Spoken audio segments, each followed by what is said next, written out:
Hola nuevamente en estos teóricos remotos. Bienvenidas, bienvenidas, bienvenidas a otro tema que tiene que ver con la violencia en los deportes. Espero que se encuentren bien. Eh, las violencias siguen más allá de la cuarentena y del aislamiento. Y nos tenemos que preguntar en el deporte si vamos a ver las consecuencias o empezamos a deconstruir desde el origen. Y esto tiene que ver con un eufemismo que me atrevo a utilizar, con un sistema táctico de violencia, que tiene que ver con esta metáfora eh, con el fútbol y poder explicar estas instancias que tiene la violencia para poder construirse como tal. Pensar, por ejemplo, que el sistema patriarcal, ¿sí?, es un sistema en tanto que el arquero es un varón heterosexual, en tanto cis, porque su autopercepción está acorde con su nacimiento, desde su nacimiento en sus órganos genitales, y en tanto heterosexual, pensando que recién hace muy poquito este jugador joven pudo dar cuenta de su orientación sexual dentro de un sistema tan machista como es del fútbol argentino. Pensar también que la defensa la podemos pensar en, en un androcentrismo, ese varón como centro de las cosas. Ya vamos a desarrollar cada línea o cada etapa y dimensión que tiene este sistema patriarcal dentro de la violencia al deporte. Un mediocampo que nos va a hablar y nos va a llevar a pensar en el patriarcado propiamente dicho, que está constituido y de dónde comienza. Y acá tenemos una imagen que representa a la familia y ese androcentrismo y bueno, todo que es sumativo como en el fútbol, ¿no? Para llegar a esa definición. Y sobre todo, una definición que está constituida desde los micromachismos o microbiopolíticas, diría Foucault, donde está bien visto ejercer la masculinidad hegemónica a través de gestos y acciones violentas, que son estas micropolíticas de poder que le dan más poder al varón macho patriarcal.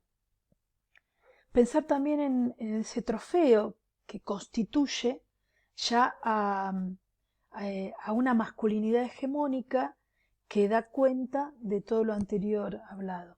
Entonces podríamos empezar a pensar concretamente qué es lo que caracteriza a ese arquero, a esa línea de ese varón cis heterosexual, que comúnmente llamado hombre, que es cisgénero porque coincide su autopercepción con su genitalidad, que es heterosexual por sus deseos, por su genitalidad, por sus afectos, que es siempre hacia la mujer, que en la defensa vamos a encontrar el androcentrismo, que lo constituye un varón como centro del universo, y que ese centro del universo le permite pensar a la otredad, y la otredad va a terminar siendo esas niñeces, adolescencias, mujeres,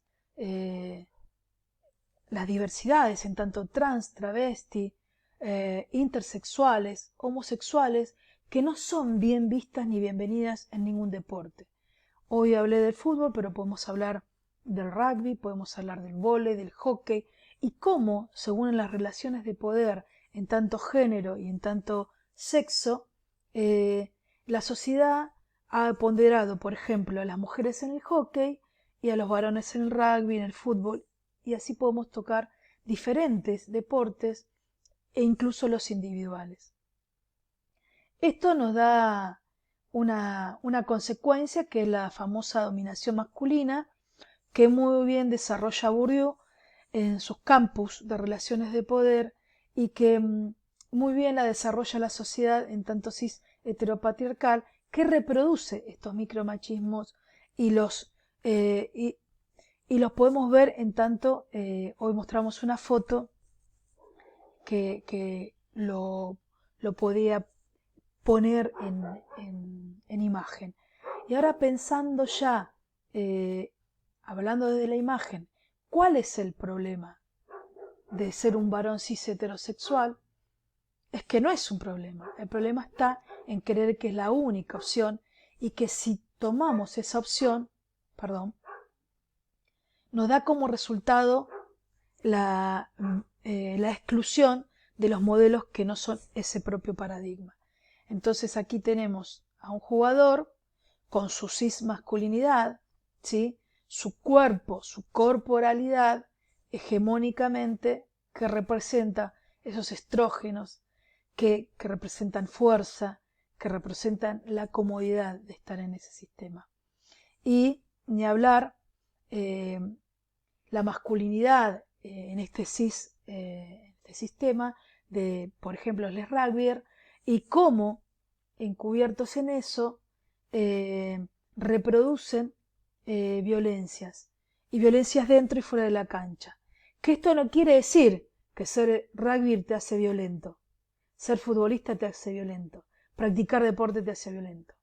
Es utilizar el sistema androcéntrico que te promueve el patriarcado para creer que desde el deporte vos tenés que ejercer esa masculinidad dominante. Si pensamos en el medio campo, podemos pensar en un patriarcado ya como sistema de organización social, económica y política. Sintéticamente, una organización social, económica y política, que representa, ¿no?, ese dominio desde el poder, que tiene que ver con una superioridad de los varones sobre las mujeres cis y el colectivo LGTT, porque es travesti, transgénero, bisexual, intersexual, ¿sí? Queer y más, con todas las autopercepciones, que tiene que ver también con la misoginia y la violencia propia sobre las mujeres, ¿sí? Ese odio hacia las mujeres quiere decir la misoginia. Tenemos también este techo de cristal de las carreras desiguales y esa escalera que vamos a ver imágenes, donde ese techo de cristal nos configura a las mujeres a llegar hasta determinado lugar dentro de los deportes, pero a los varones siempre con privilegio. Hay varones, entrenadores, directores técnicos, en el hockey, que es un deporte de mujeres, podríamos pensar, en el vóley, que es un deporte de mujeres, podemos pensar, y en el fútbol ni hablar el rugby, ni hablar en el tenis. ¿Quiénes son nuestros coaches? ¿Quiénes son nuestros entrenadores? El techo de cristal es ese que construye el patriarcado y nos hace creer que podemos llegar hasta ahí. Ni hablar de las dirigentes, de las árbitras, que eso es una violencia en sí.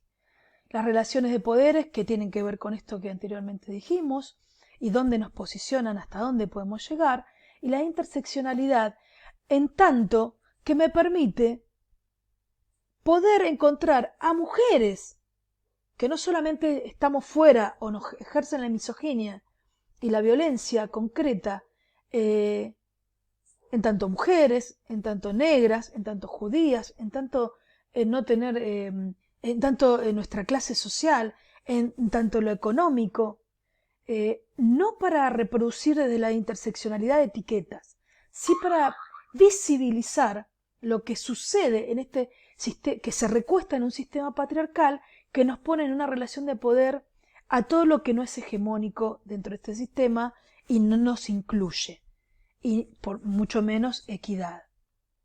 Entonces esa interseccionalidad nos muestra la política, la economía, la religión, la raza, las clases sociales, la discapacidad, que muchas veces no la tenemos en cuenta.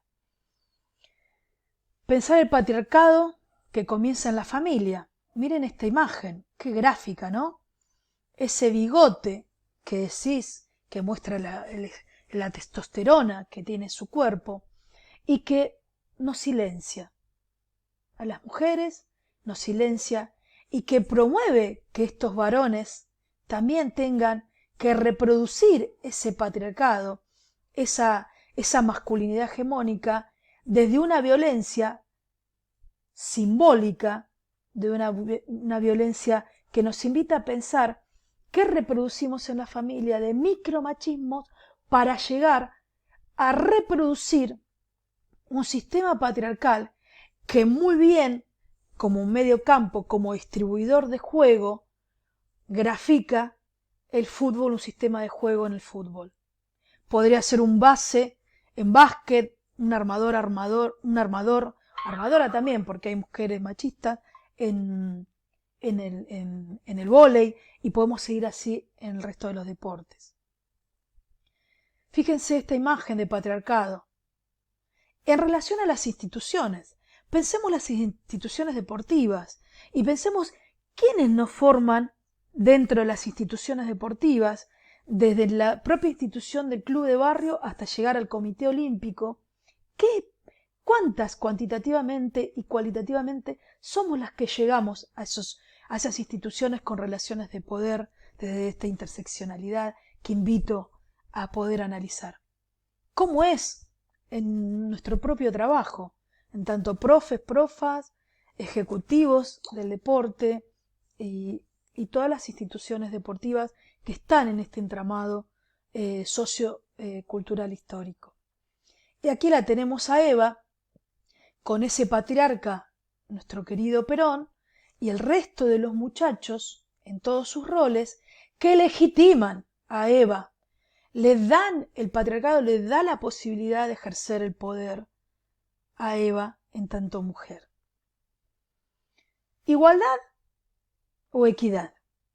No es lo mismo. La igualdad hace que los programas sociales, los programas de los estados, tensionen la desigualdad y nos promuevan, por ejemplo, la misma cantidad de pelotas para todos los clubes, la misma cantidad de descuentos para, por ejemplo, en las buenas políticas de que los clubes sociales y los clubes en general paguen menos en impuestos y promuevan los deportes, pero no se fijan si es un centro fomento o un club de barrio y quedan con la frazada corta, o es un club de primera división que al tener más porcentaje en sus ingresos, más porcentaje de facilidades para acceder a estos beneficios.